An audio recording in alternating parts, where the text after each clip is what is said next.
सांगा गुन्हा दाखल झालेला आहे, काय माहिती? नमस्कार साथी, मी संदेश गोलप, अंधश्रद्धा निर्मूलन समिती पालघर जिल्हा प्रधान सचिव व विविध उपक्रम सहकार्य व महाराष्ट्र राज्य अंधश्रद्धा निर्मूलन समिती। आज आपल्याकडे 2 दिवसापूर्वी अशोक खरातसारखीच केस घडलेली आहे। 2023 मध्ये पुण्यामध्ये गुन्हा दाखल झालेला आहे आणि 2025 मध्ये वसईमध्ये एका हॉटेलमध्ये खरातप्रमाणेच महिलाला लैंगिक शोषण करून तिच्यावरती बलात्कार झालेला आहे आणि ती केस 2 दिवसापूर्वी आपल्या अंबाडी पोलीस स्टेशनला गुन्हा दाखल झालेला आहे।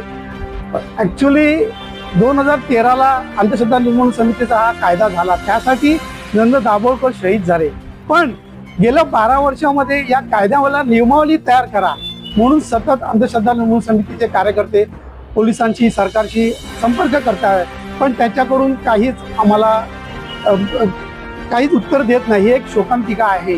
तसंच 2024 मध्ये पोलीस महासंचालक कायदा सुव्यवस्थांनी अंधश्रद्धा निर्मूलन कक्ष प्रत्येक पोलीस स्टेशन तयार करावा या संबंधी आम्ही पण अंधश्रद्धा त्यांचं परिपत्रक देऊन आमचं पत्रक देऊन प्रत्येक पोलीस स्टेशनला महाराष्ट्रामध्ये प्रत्येक शाखेने अंधश्रद्धा निर्मूलन कक्ष तयार करा। त्याच्यामध्ये दक्षता कमिटी असेल, त्याच्यामध्ये एक सिनियर PI असेल, तो प्रमुख असेल आणि त्यांनी जे असे प्रकरण जे बाबा बुवाचे फसवणुकीचे प्रकरण येतात त्याच्यावरती चौकशी करून त्या पीडिताला न्याय द्यायचा, असं हे कायद्याने सर्व अंमलबजावणी केलेली आहे। पण ती अंमलबजावणी पोलीस करताना दिसत नाही का, काय कळत नाही की संविधानामध्ये वैज्ञानिक दृष्टिकोन अंगीकारावा असं लिहिलेलं आहे आणि हे जे आमदार मंत्री जे शपथ घेतात तर ते संविधानाच्या माध्यमातूनच ते शपथ घेतात आहे, पण त्याची ती संविधानाची जी अंमलबजावणी झाली पाहिजे, वैज्ञानिक दृष्टिकोन स्वीकारला पाहिजे त्याप्रमाणे ते वागताना दिसत नाही आणि ते भोंदूबाबाच्या नादी लागलेले आहेत।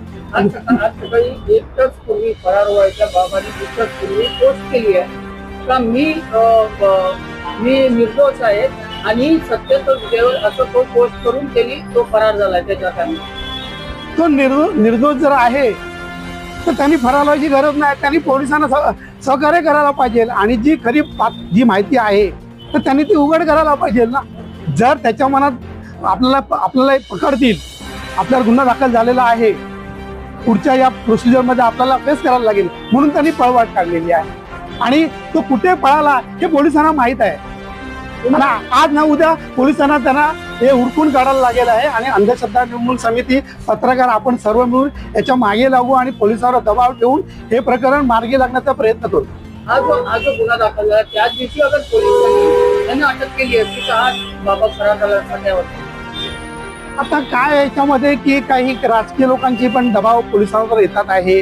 पोलीस सक्षम आहे, पोलिसांनी ठरवलं तर काही गोष्ट होऊ शकते। जसं आज अशोक खरातचं प्रकरण आपण लावून धरलेलं आहे त्याप्रमाणे ही तर वसईमध्ये छोटी गोष्ट आहे एक, पण ही जर यांनी पकडली पोलिसांनी प्रामाणिकपणे तर त्या बाबाने अजून किती लोकांना फसवणूक केलेली आहे। आम्ही तर आवाहन केलेलं आहे अंधश्रद्धा निर्मूलन समितीने पत्रक देऊन, आम्ही टोल फ्री नंबर पण दिलेला आहे की प्रत्येक शहरामध्ये प्रत्येक खेडेगावामध्ये असे बाबा बुवा ज्योतिषी जर लोकांची फसवणूक करत असेल तर आमच्याशी संपर्क करा किंवा अंधश्रद्धा कक्ष निर्माण केलेला आहे प्रत्येक पोलीस स्टेशनला, तिकडे जाऊन तुम्ही तुमचा